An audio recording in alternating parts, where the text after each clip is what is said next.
The issues discussed on the Roll Call Room podcast do not reflect the opinions of any specific agency. Any characters discussed on this show may be fictional for comedic value unless you're a shitbag Steve. This podcast is rated explicit and listener discretion is advised.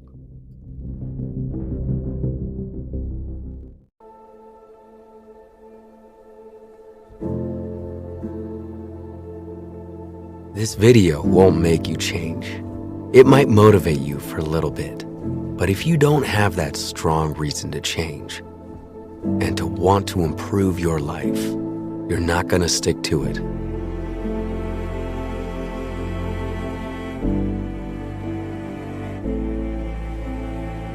First thing you need to do to improve your life is stop living in the past.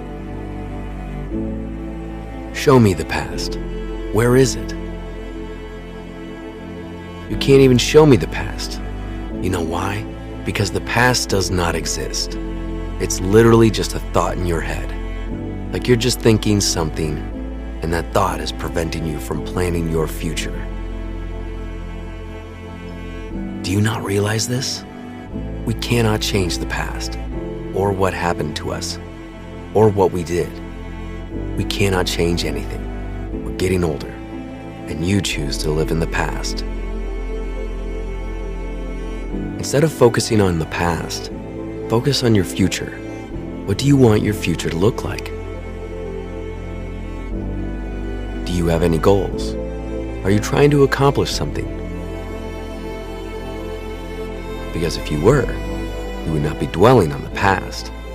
You know why? Because you have no time. You have things to accomplish. You have things to do. You can't focus on the past because you realize that if you want what you want so badly, the only way you can look is forward. There is no looking back.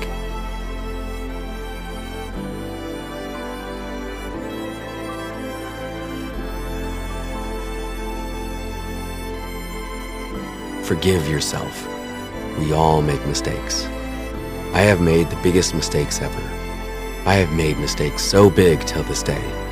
But you know, I don't care because I forgave myself. I came to the conclusion of you know what? People make mistakes. Would we be human if we didn't make mistakes? We're supposed to make mistakes, and we're supposed to learn from them. How can I grow as a person if I don't do anything wrong? How can I be perfect if I've never been imperfect before? The beauty is in being imperfect. The beauty is in making mistakes. The beauty is in doing the wrong things, then looking back at it and saying you know what? I have grown so much, and I'm so proud of myself. That's the beauty of making mistakes.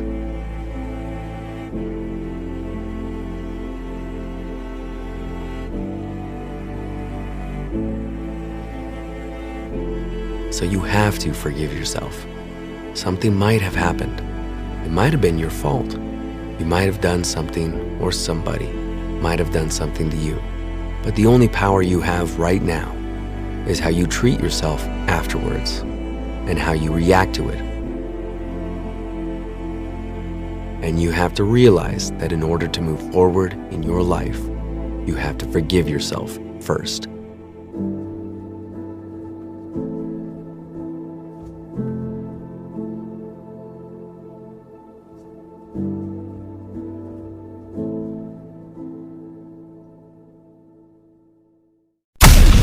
Listening to the podcast that changed the game and rocked an entire profession. Talking about shit in law enforcement that keeps poor leaders up at night. When others run scared and hide behind fake policies, the Roll Call Room podcast tells it like it is. No bullshit. No matter how hard these Steves try, we keep killing it. And now, here are your hosts, Nick and Mark. this itch is getting out of control. Hey, ladies and gentlemen, welcome to another episode of the Roll Call Room. I am one of your hosts, Nick. With me is my beautiful co-host. Beautiful, handsome. I'm just going to say beautiful. Yeah, got a head that looks like it wore out two bodies. Damn. Right off the bat, folks, self-deprecation. Right. This is what we do. Coming off of good. There was another I was going to say, welcome to the Roll Call Room. Welcome to another action-packed Roll Call Room. Yeah. As if the last episode, I got several communications talking about the cookouts. And one friend called and he did that, and he's like, "Oh my God, you guys nailed it." And I said, seriously, on a scale of 1 to 10, 10 being the greatest and 1 being a total pooch screw, where do you rate the show? He said a 9.5.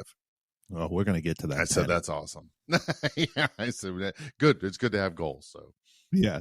But anyway, well, it's funny because we're recording this. And folks that don't know, I mean, we've talked about this before. We don't record them today and then release them today. Like, we try and put them in the bank. Right. So because I'm getting older, I tend to forget what order we've recorded these in. So when I released Cookouts, I was worried that it was out of order because I had that one as the fourth one, but it wasn't. It was the third one. And then a funny thing, and I didn't message you this because I wanted to see your reaction on live camera. I told you in the Cookout one that I submitted like a whole bunch of FOIAs, right? Mm-hmm. And one of the FOIAs that I requested was emails between the sheriff of the city that I used to work with, the sheriff that was my wife's sheriff. Well, he wasn't the sheriff when my wife was there. He was, long story. He got a hookup sheriff job. And I wanted an email. I wanted all the emails between him and this asshole that used to work for my department that's now an under sheriff, like his number 2 guy. And yesterday, as it would be, because, the stars are all aligned and know when we're going to record these things. Yesterday, I get an email from the city of Alexandria telling me how much it's going to cost, because, sometimes there's a cost attached with a FOIA. Mm-hmm. How much it's going to cost to give me those emails. And Mark, it's very hard to really believe that a city or an agency is transparent when they do dumb shit like this. So are they printing them or don't they just email them to you in a PDF form? When I tell you, well, that they don't even print them. They put them all in a PDF form and then they email it to you through a secured server. Or you can request for them to mail them. That I would understand if it was a little bit higher of a cost, because you got to have, somebody sit there and print them out, like, all that stuff. When I tell you the cost that they sent over to me, this is the part that frustrates the shit out of me, because you're not being transparent. It is legitimate 100% that you're trying to discourage me from getting the information that I want. And instead of you saying no, because legally you can't do that, what you do is you come up with this amount, and then any illogical person would turn around and be like, I'm not going to pay that amount. And the amount is $2,400.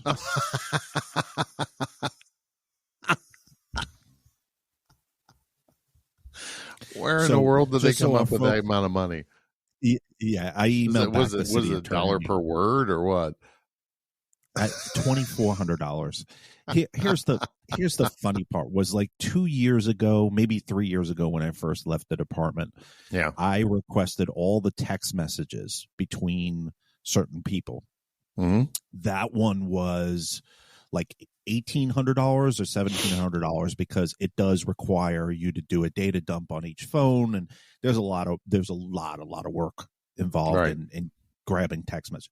This one is emails, and it's $2,400. I'm going to put the letter right here. I'm going to superimpose it right in between you and I for the people that are watching video, just so you know that I'm not full of shit, but I got it. And I tell you, 3 years ago, I would have fucking thrown my laptop across the room, because it's like, it's so obvious what you're doing. But for me, yeah. it's even more comedy gold for this show when they do dumb shit like that. Like when I dumped all the emails. And I think people are afraid to access the Dropbox link that I put up on social media. I promise you, it's not some Nigerian prince that's trying to scam you. Peruse those documents. There's over 300 documents that I got, and that was $10. So yeah. So how was this $2,400? $2,400, Mark. I couldn't. At first, I thought it was $24.50. And then I opened it up on my laptop because it was on my phone. And I looked at it, and I'm shaking my head. I'm in the middle of watching a movie last night, and I'm shaking my head, and I'm like, you guys don't realize how much clowns you look like when you do shit like that. And they never will, Nick. The problem is that, like in my world, they never take a good humble look at themselves, because they think that I am truly the greatest, and there is no better. And I'm a expert networker, and networking is the key to everything. So if you're a young officer listening, keep your business cards with you and introduce yourself and hand that business card out, because you never know when you may need to make that connection. But getting outside my little world, the people in which I had spent a career around didn't think the world existed beyond the borders of our county. And once you get outside that, you realize, oh my God, it's a whole new world. And we have a large metropolitan area to the south of us here, Montgomery County, and the Dayton Police Department. And, just great people down there, and how they network and work with one another so well. I was really jealous in my area that everyone up here is like, oh, you're not putting your fingers in my rice bowl, and that was prevalent in some incidences, and in other words, no. But getting outside this area and realizing how big the world really is, and how well other agencies work together and are humble, and realize that, oh yeah, they do a nice job over there, or appreciating someone who does something really well, and say, I want to do it like that guy, so why don't we get with them and work with them, and try and gain some of that knowledge. But a lot of times they get so close-minded within their own agencies, or they have the appearance that, oh yeah, we're going to work with you, but as soon as you shut the door, like, fuck those guys, I can go suck a D, it is what I heard a lot of. But they get so full of themselves, they forget that you are a public servant. You chose this job. Yeah. I think whether you got a person we are absolutely the worst person to be on the outside needling to the inside, because we know the game. Yeah.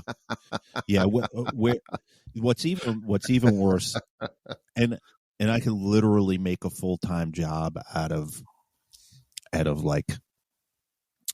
basically dogging my old department on social media. I could literally, and now Swagger from Spinning Our Gears is doing it. Yeah, he's on Twitter ragging my old department, which is hilarious. And they just make it so easy, because they've done stuff half-assed for so long, and you can attest to this. You've seen a lot as a sergeant. I've seen a lot as a sergeant. I've been in meetings where they've basically called the public stupid, and they do think that the public is stupid. And that's when you're talking about the problem in law enforcement is because the folks up top truly don't buy into community policing. They don't believe in it. They don't care about it. That agency specifically. And so when they do stuff like this, it proves it. But when you're in it, or when you're working for a department like that, you want to have faith, because your ideology is that there's no way a law enforcement agency that's supposed to serve and protect and that's supposed to do all this, there's no way that they would retaliate against people. There's no way that they would prevent them from getting another job. There's no way that they would do illegal shit. And then you see stuff like this and you're like, this is comical. Like it's literally comical. I just brought it up on my phone. I don't know if you can read that. Will it zoom? I don't know. Is that clear or is it cloudy? It's all blurry. Hieroglyphics. Yeah, it says $2,450 to fulfill your request. $2,450. It's just so they're gonna take payments on that over the next 24 years, like $1 a year or something, $10 a year. You scroll down, it says we may require advance payment when the charges are over $200. And I emailed back the city attorney's office, David Lanier at the city attorney's office, and I said, give me a breakdown of how that cost came up. Just give me a breakdown. Yeah. How did you come up with $2,450? Give me a breakdown. That was my thing. And where did you come up with this number? Processing and no. There has to be a labor attached to it. There has to be some sort of breakdown of how you came up with $2,450. Because pulling emails is not difficult. I mean, you literally put is the there person's that many name emails into the server and you pull all of their freaking emails. It's not difficult. I've seen it done before. It's not hard. $2,450 is ridiculous. I was like, Mark was so unhappy about my FOIA thing. We lost connection with them. I think Spectrum was. yeah. It's the Alexandria City Police Department tapped into our web services. But I digress, man. I don't want to turn another episode into cookouts.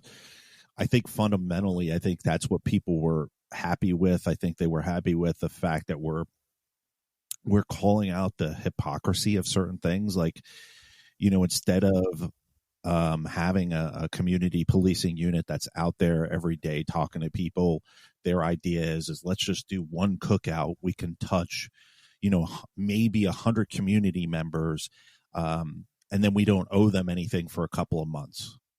And that's always been the strategy. Every department is the same way. They go, let's just have one big event. We could touch everybody. And then we don't have to go back into that neighborhood for a while. They'll be happy. That'll settle things down. And you're not getting it. You're not understanding what the meaning of community policing is. Exactly. And again, we don't want to make this cookouts 2.0, but the point I was trying to make was that if you are already embedded in those neighborhoods and if you're already out there doing your job, the cookout should be something you do just once a year. Like the excellent work that Kelly did when she worked for me, her CRU community relation unit meetings, we had 15, 20 people there every month.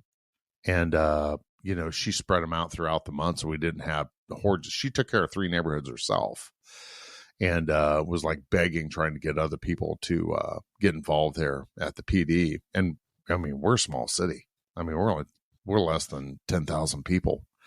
And 20 officers. So, she could have handled the whole thing herself, but they're like, oh, well, let's spread it out so everyone else can, because they were like, well, this is going to be fun. Everyone's going to want it. It's like, no, you have to have you have to be that specialty person to want to do that. It's like working in the schools. I had absolutely no desire to be an SRO, because, I guess I was forever a midnight sergeant.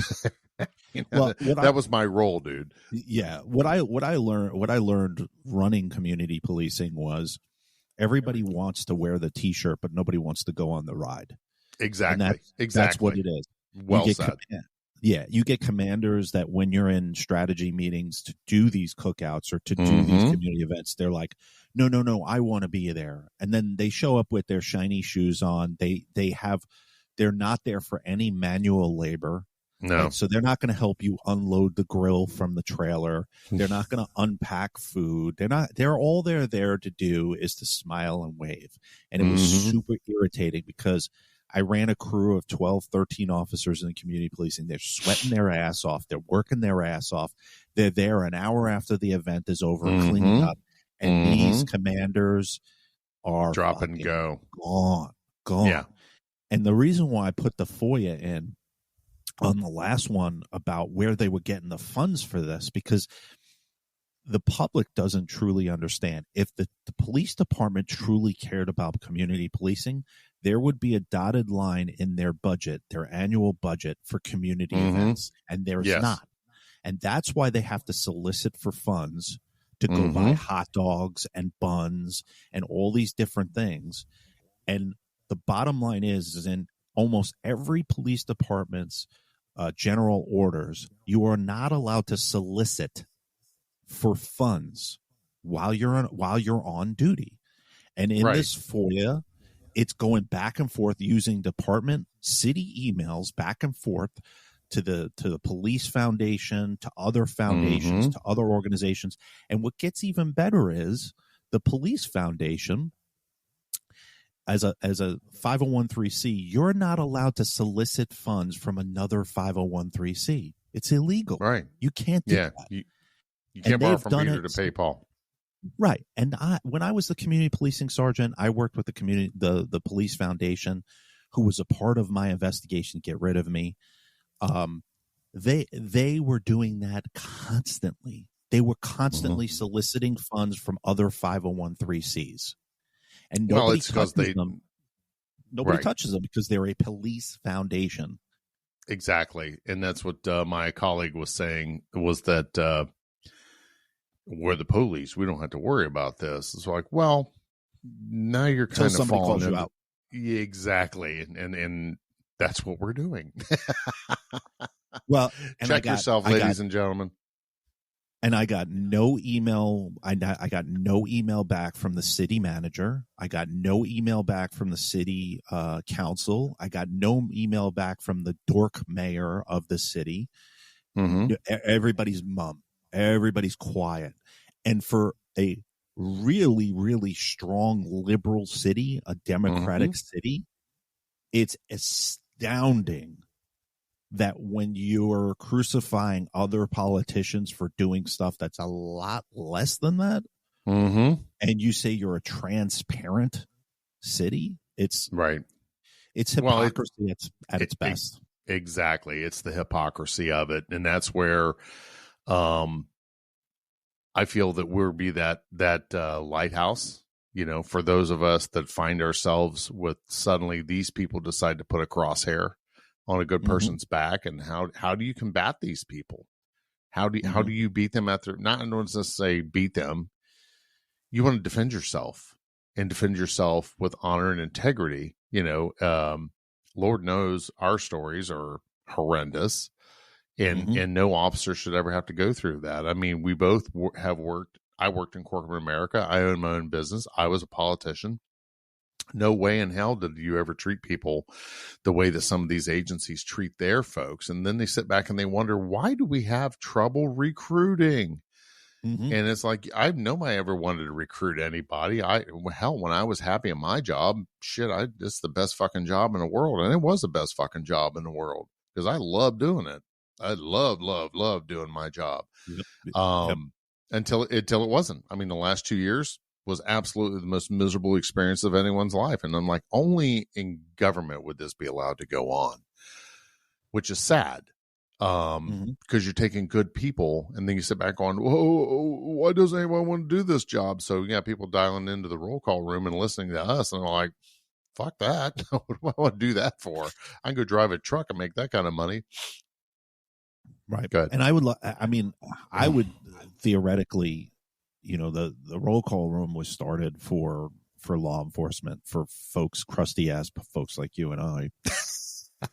But more and more, I want the public to watch this stuff because they're getting to see behind the curtains. They're getting to see the things like when you see social media posts from agencies like, I don't know, Alexandria City Police Department, when you see posts where they're celebrating 18 new recruits, and as a citizen, you're going, yeah, 18, we're getting 18 people to hit the street.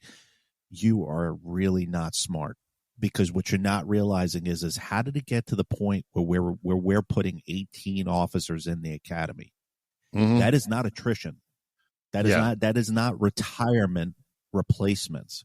18 people did not retire. 2, Right. 3 a year if you're lucky. So 18 is an alarming concern. And then the other thing is, and Mark, you know this as well as I do, is the percentage that will drop out, leave, or get fired within the first 18 months is over 50%. It's over 50%. Oh, yeah. Especially in this area that I live in Northern Virginia, where you can literally throw a stone and there's another agency. And every single one of them pay better than the Alexandria City Police Department. These folks are just, they met the minimum requirements to get a law enforcement job. They couldn't get hired at other agencies around the city of Alexandria. But as soon as they get their certification, that's been Alexandria City's problem since I got there, which was you have agencies that are paying $15,000 more a year, but their hiring is extremely stingent. It's very, very difficult to get in. But the moment you get that law enforcement certification, you're the golden goose, you're the golden egg, man. Like you can get in. You just got to do a year or two, and then you jump over. So as a citizen, you should be more in tune with what's going on with your staffing. Well, and there's where 99% of the people don't give a fuck, because I can tell you how many times that I've sat through council meetings and we talked to an empty room, and we occasionally, people came to council meetings when they were pissed off. In my little village, I and my good friend from the village next to us, he was the administrator / city manager over there, and we were thinking that we were talking about trash. Okay, I was the trash czar for our little village, and I was going to say fuck it, contract, because we had an old truck, and the system kind of needed revamped. And where I'm going with this is sometimes you have to look outside the box. And when we talk about citizens caring, and this is because I just recently threw my hat in the ring for another political position here locally. And I said, they said, well, we've never seen you at a meeting. I said, no, because I trust you people to be doing the right thing. I voted for you, sir, specifically. And one of the trustees that I spoke with that I have an association with, I said, because I trust your judgment. If I don't trust your judgment, or if I have a problem, I'll show up. And that's generally the how it works. And most people, you call 911, a cop shows up. They really don't give a shit about the inner workings of the police department, although they should. They should be taking a better look or having more interest in what's going on. And then you have the problem, like with my friend up in Cleveland. And I'll try and send you some of those videos. The Cleveland Police Department put together a citizen review board that he had shared on social media that actually erupted into almost a fist fight between two of the citizens. It was a mess. It was an absolute mess. These people, they were talking over one another. They're screaming at one another. There was no order to the meeting whatsoever. And this guy's like, oh, and here's our citizen review committee.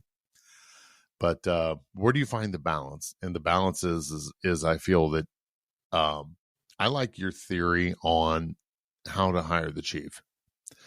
I think the chief should be elected by their citizenry, not appointed by the council. I think that the chiefs need to, we need to see how oriented are you to the city? Not one of these people that's, hey, I got a chief here at a small village, and now I'm going to step up to a small city, and I call them chief shoppers. They travel the country, they travel the area, and they just constantly want to get that bigger department.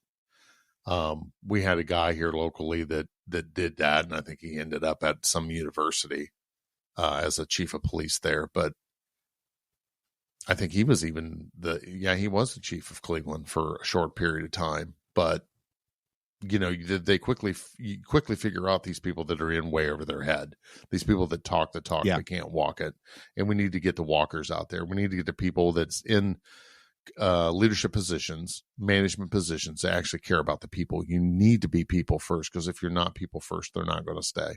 That's just simply how it is.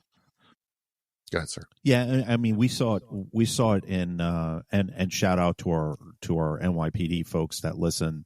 We saw it with the outgoing, or she's gone now, Sewell, with the police commissioner for NYPD. Mm-hmm. She was a political appointee by the mayor, and now they were dubbing her the acting police commissioner, because she had absolutely no power, because of the mayor of New York was not allowing her to do her job. Wow. She was not allowed to make promotions without his approval. She wasn't allowed to reprimand her rank and file without his approval. And that's at its highest. I mean, that's the largest law enforcement agency aside from LAPD. Mm-hmm. And if that doesn't tell you that the system is broken, the police chief or the police commissioner should never, ever report to a politician, because Ever. a politician, and we can all see recently, politicians can't be trusted. It doesn't matter what side of the aisle you vote on. I personally don't want my public safety run by somebody that changes with the wind. Right. And it happens all of the freaking time. It happens all of the time. And I've had people email in about that ideology of having an elected, which is basically a sheriff. Yes. But the pros of having a sheriff style leader outweigh the cons, because you only have to deal with them for 3 years or whatever Right. your municipality's rank, whatever their office term is. But I would much rather that. I'd much rather have the ability to vote that fucker out. Yeah. And those that have not worked under a terrible, terrible chief, you don't know. Like, that could be 15 years of that shit. That could Right. be.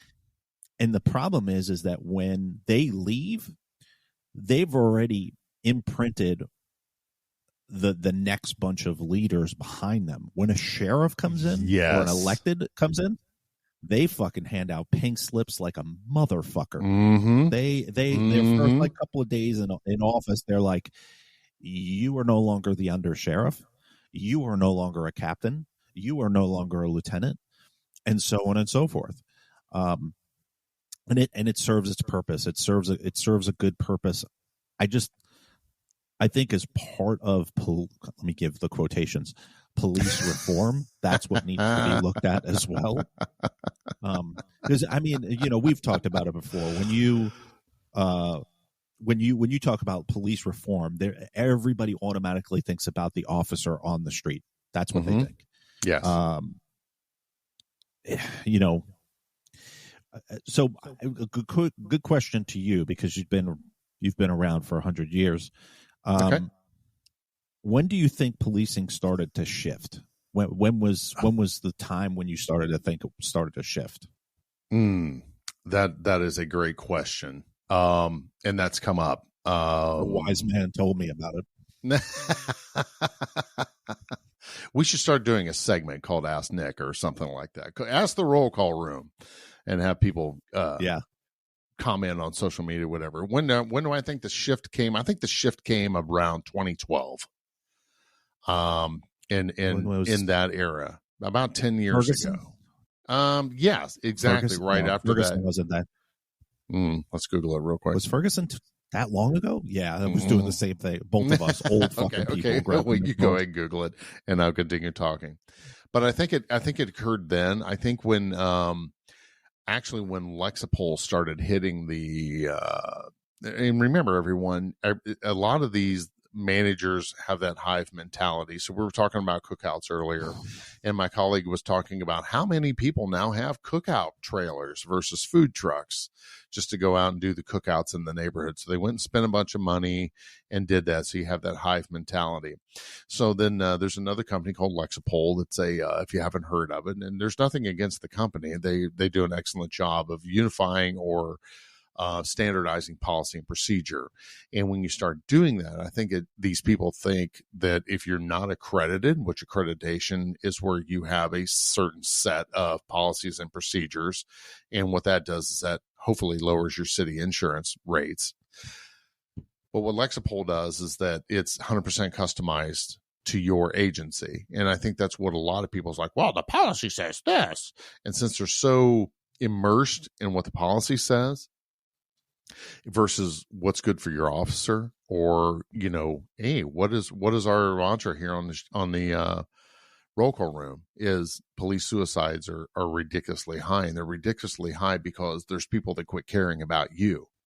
Yep. And when you start immersing yourself in nothing but your policy, well, the policy says that you're going to get this, boom.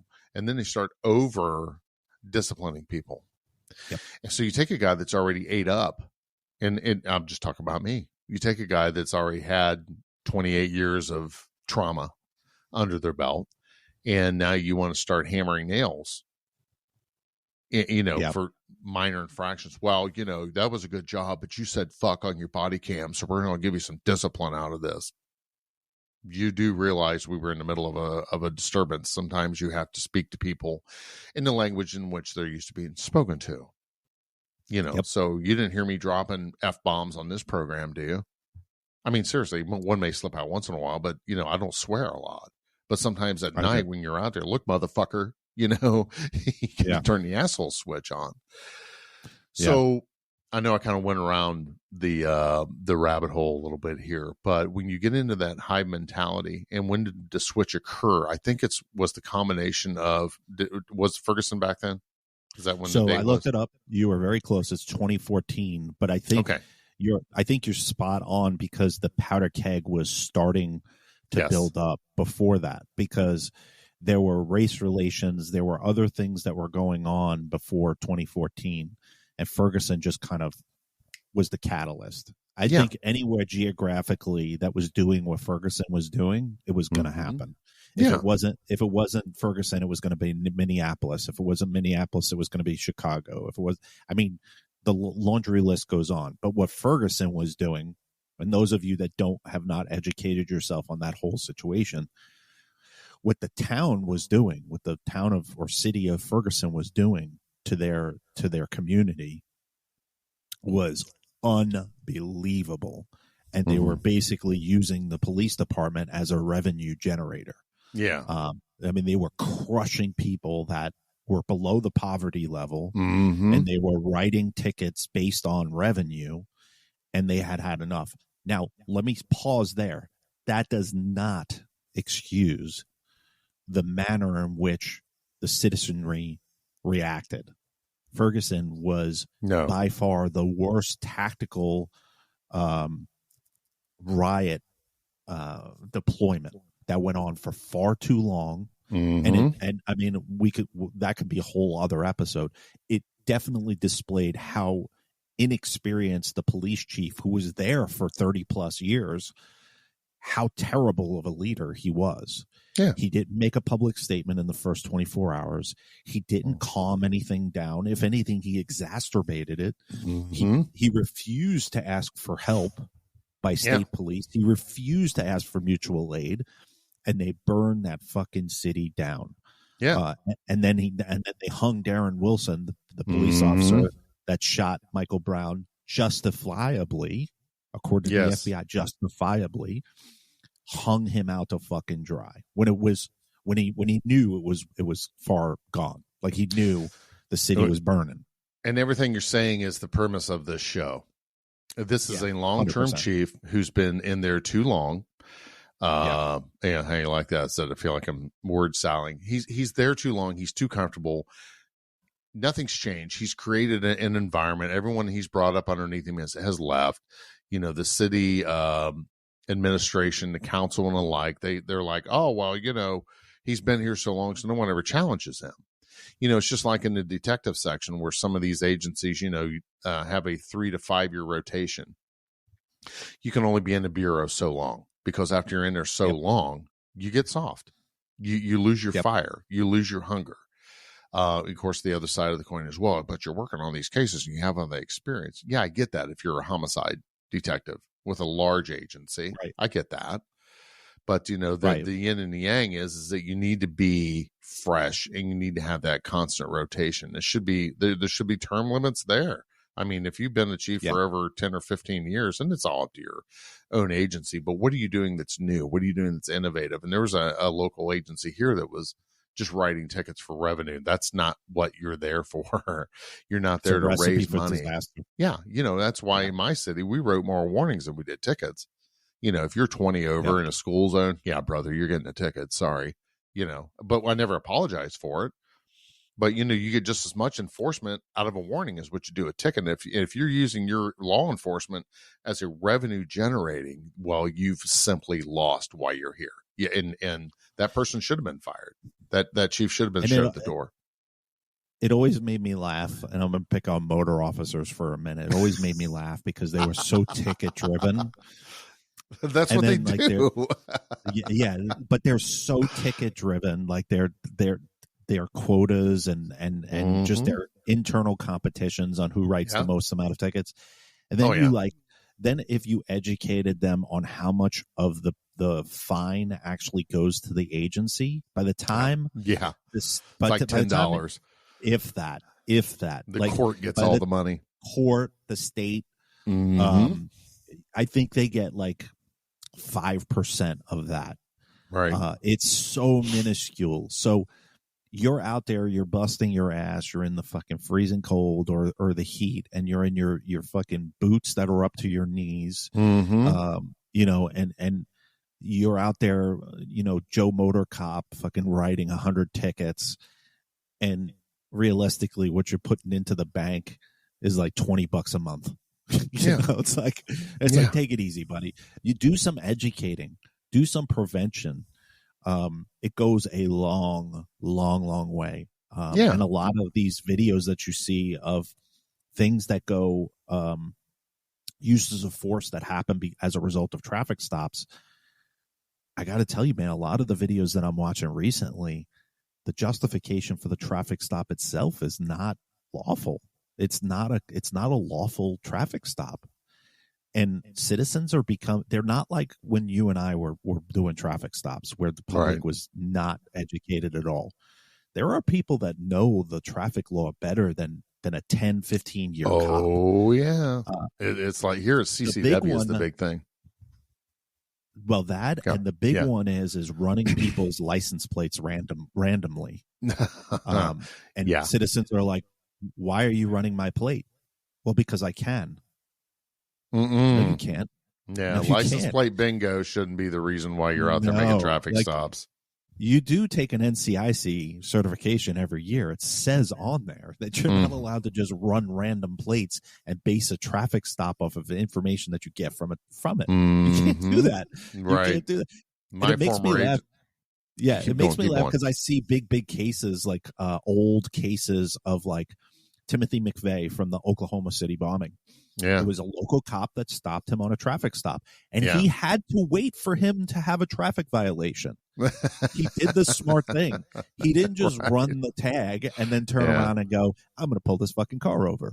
Because you never know, the stupid decision that you make based on an unlawful traffic stop could result in a suppression and suppresses everything in that vehicle. You could catch Ted Bundy. Right. And because of your stupidity, everything gets tossed out. Well, it's funny you say that because we had a local. This wasn't an error, so I'll skip that case. But I teach stops and approaches, and that's one of the cases we talk about. Was the Oklahoma City bomber was found out of a traffic stop. It's like, well, yeah, but if you make good traffic stops, you don't have to worry about. If you have good probable cause, I would always go with PC over reasonable suspicion in any traffic stop. I mean, the reasonable suspicion is, okay, so you got detectives following this guy, yada, yada, yada. I get it. And you need a marked unit to stop it. But that threshold is much, much higher than the probable cause threshold.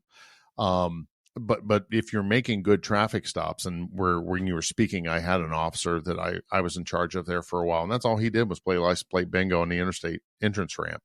And then here we go, because I had a shit ton of his videos because he had to get over 100 miles an hour to catch up to these people. And I'm like, dude, you need to find another MO. This is getting old. Yeah. What do you mean, Sarge? I'm stopping dopers. And I'm like, bro, you're getting a fucking dime bag and, a single hit of fucking meth or whatever out of the car. I get it. I get it. You're not wrong, but you need to start making better decisions. And the decision is that, yeah, these folks don't have the money to be fighting you on a suppression hearing. And, you're stopping the car because you ran the plate and they're driving under suspension or it's expired. You're not seeing that going by. And you're just sitting there running the plate. Just stop. Do something else. Find something else to do. Yeah, but, I mean, it's a third rail conversation because you get 50% of the people that are like, don't agree with that ideology, and then the other 50% are like, I wait for a traffic violation in the state Commonwealth of Virginia. The traffic violation code book is this thick. It's 3 inches thick. It's like you farting in your own seat. Yeah, dude. I mean, they got codes. They got codes still on there from the 1800s. Probably. So you can find something. But it's amazing because you watch these videos, and I try not to watch them because they get me amped up because I want to agree with the officers, but like the First Amendment auditors, we've talked about this all offline. Goodness, yes. It's so freaking bad because they know the law better than you know the law, and Absolutely. you saying that that's not the case, you're ignorant because this is their full-time job. They have done nothing but research what public property is, what government property is. Mm-hmm. So when one of these cats turn around and tells you that they're on public property, yeah, you bet take a pause before you wind up on their video. Take a breath, bro. These because folks, 99, but they're 99.9% of the time they're correct. We had a bunch of 2A people came through here a while ago, and they were doing videos, and these guys would get a little contempt of cop-ish and make a bad arrest, and that's all they want. We've talked about that before on the program, but these First Amendment auditors, I came across a few of those videos. I'm like, this is outrageous. But I think that now that I'm not on the job anymore, that I'm not considering them enemies, and I kind of look at them as like, remember the movie with Leonardo DiCaprio and Tom Hanks, Catch Me If You Can? Yes. Where DiCaprio was a check forger, and Tom Hanks's character worked for the FBI. Yeah, great film. If you haven't seen it, check it out. But in the end, what did DiCaprio's character end up doing?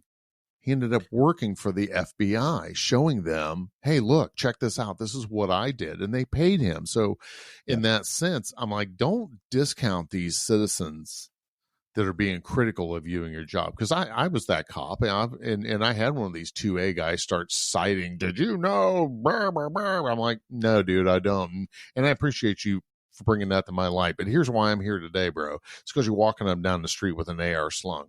I get it.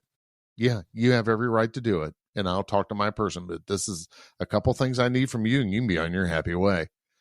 And I told him, I said, I know why you're here. You're here because you want me here. And wherever your buddy is with the camera, hi, I kind of waved at him. I said, you're not going to get a rise out of me, bro. And yeah, you can educate me all you want, and thank you for that, because I'll take my job up to the next game. And what I told people in my state, I said, do you realize the Ohio Revised Code, if you set it up side by side, will fill a wall in a room? That's how much code's in there. I don't know it all. I know two sections, 45 and 29. Other than that, you can break down administrative code 3 ways to Sunday, and I'm not going to memorize that. Not doing what I do as a patrol sergeant. But the best thing to do is make good decisions, and I think you were right there. When they start quoting stuff to you, take a pause. Take a pause. Write it down. And you and I have talked offline is that now if I was a sergeant out on the street and I encountered one of these First Amendment auditors, I would literally say to them, hey, listen, everything that you're saying, you're probably 100% right. And this is what I want to do. I want to get your information. And this is not for me to put it into a database, or just don't give me your information. Give me a date and a time. Right. And you pick the location, and I want to get my whole squad out here, and I want you to educate them. Yeah. I want you to educate them, because this is phenomenal training. This is phenomenal training. It serves the purpose of what you're trying to do. You're trying to keep us honest, and I want to be honest. And you don't see that on the videos. What you see is first, you get officers that are, as soon as this person requests to see their supervisor, they're like, no. And you're Fuck like, you. Yeah. like, dude, he's asking for a supervisor. It's in your general orders. Majority of the time, it's in your general orders. You either have to give your immediate supervisors information, or they need to get their ass out there and talk to this person. Or am the supervisor. Yeah, yeah. Great. Who's yours? Yeah, I'm the highest you're gonna go. That's my favorite. I love that. Yeah. Like, even in the corporate world, when you complain, somebody's like, "I'm the highest person you're gonna talk to." Okay, buddy. You know that there's Twitter and LinkedIn, right? Like, I can find who your CEO is. Right. Right. But I mean, just to kind of wrap up our episode, because a rant. I would label this one our ADHD episode. Actually, that's what I'm going to label this one, ADHD episode. I think what we primarily talk about on this show is educating yourself and giving you the resources that you need to get. Things are becoming more complex now, because you're not only getting it from the knuckleheads on the street or some of these folks that are trying to goat you. Yeah. But what you're not understanding is that you can do everything right with those folks on the street. The moment you get into headquarters, then you've got to worry about getting stabbed in the fucking back by your command staff. So you need to educate yourself. Yes. In both ways, and be smart about everything. Only thing on the like the First Amendment people in the 2A is everyone plays that video from West Memphis, where they were from Ohio, Springfield to be exact. They were what do we call them? Dang on, it's right at the tip of my tongue. The ones that my laws don't apply, your laws don't apply to me. Oh yeah, sovereign citizens. Yeah, they were sovereign citizens, and this guy sidetracked the officer with, my reciprocity, this, that, and the other, while the son was in there loading the gun up. So be smart, and if you're stopped for, headlight out, or stay on that subject. Don't let you have to find that balance. Keep yourself safe primarily. Listen to the message. I mean, that there at the roadside isn't the time to solve it. Take care of what business you need to take care of. And if they aren't being compliant, again, get that supervisor out there, get them tuned in, and get yourself some help out there so you're safe. And your safety is number one. Yeah. And I take offense to you talking about my sovereign city folks, sovereign citizen folks, because I am an Alexandria City police officer, sovereign police officer. I don't follow their policies. I don't follow their rules. Yes. But I have my shadow box. So isn't it funny or amusing how, no, the policy doesn't apply to me anymore. And we had it's kind of, I shouldn't say it's that attitude that once you leave, that those people suddenly think that still applies to you. No, it don't, fucker. No, it doesn't. No. If I see you out, I can flip you off, and you can't do a goddamn thing about it. Because you know what? If you flip it back, I'm going to file a complaint. Yeah. We've talked about this before, and then we'll wrap it up. Is I used to be afraid to run into folks from my old agency, because I live in Copland in Virginia. So all of my former coworkers live where I live. I'm not afraid anymore. I actually love it, because if I ran into them, I would literally curse them out in public, like make a scene. Right. Like, I've already told my daughter, because I'm always with my daughter. I've always told my daughter, if that happens, I want you to record it right away. Yeah. So that I can have it, because I won't think to record it. Right. And I'm just going to dog them in public. I'm going to dog them. So the ones that are listening to this, because I know that you are, we know you're listening. And good morning. Beware. But that being said, folks, we want to say thank you for listening. And don't forget that if you go to manscaped.com and you use code Roll Call Room, you get 20% off. We push it because we care about your balls. Your balls will thank you later. Yes. Don't forget that we have swag. So go on rollcallroom.com. We have cups and shirts now. So, help keep the show going. Things get pricey. Inflation is high. So, help out and, check out our Patreon. Mark and I will be putting together some exclusive content. We got some cool things coming for our Patreon subscribers. So make sure you're doing that. And if you need to get a hold of me, you can get a hold of me at nick@rollcallroom.com. And then I turn it over to Mark. Mark with a C at rollcallroom.com. That's right. Yeah. So don't put a K because it goes to the whitelist and it never comes through. Everyone be safe out there. We appreciate those of you still serving, especially for midnight crews that are listening to this and enjoying it. Thank you. Thank you so much. You are appreciated, even though your command staff doesn't tell you on a daily basis, as they should. Then they should tell you face to face, not through an email. We appreciate you and keep doing the right things out there. And we're here as a resource for you. So if you got something sideways that sounds fucked up, send us an email. We'll be happy to give you our input on it. Be safe. Get to sleep. If you work that 20 hours of overtime, be sure to take that 20 hours of comp time and spend the time with the people that love you, because the job doesn't. The job won't ever love you back. Remember the 4 F's: friends, family, faith, and favorite activities. Let's get back to doing them, or keep a good balance between work and life to keep your head healthy. Awesome. All right, folks, that'll do it for this episode. Take it easy and have a good one. Hey, Mark, I heard about your visit to the White House and what they found. Do you think you're going to be okay? Well,